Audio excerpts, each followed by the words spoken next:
So శ్లోక character అనేది ఎంత important అంటే ఈ కథని ఫార్వర్డ్ తీసుకెళ్ళటానికి కానీ ట్విస్ట్ టర్న్స్కి ఏ డైమెన్షన్లో చూడవచ్చు ఈ క్యారెక్టర్? ట్విస్ట్ టర్న్స్ కాదు కానీ ఒక కామిక్ రిలీఫ్గా ఉంటుంది నా క్యారెక్టర్. ఓకే, కామెడీ కాదు కానీ సిచ్యువేషన్స్ కామిక్గా కొంచెం ఉంటాయి. రిలీఫ్.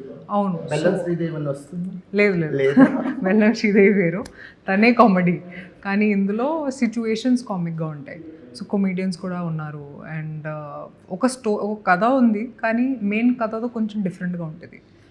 అది మోస్ట్లీ కామిక్ రిలీఫ్ ఉంది నా character. Relief part of movie. అవును ఓకే. అవును.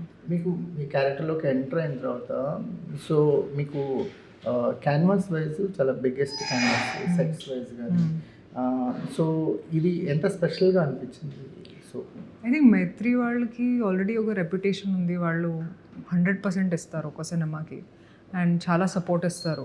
అండ్ రవి గారు హరీష్ని కూడా చాలా సపోర్ట్ ఇచ్చారు ఇలాంటి స్కెడ్యూల్స్లో కూడా, అప్స్ అండ్ డౌన్స్తో కూడా.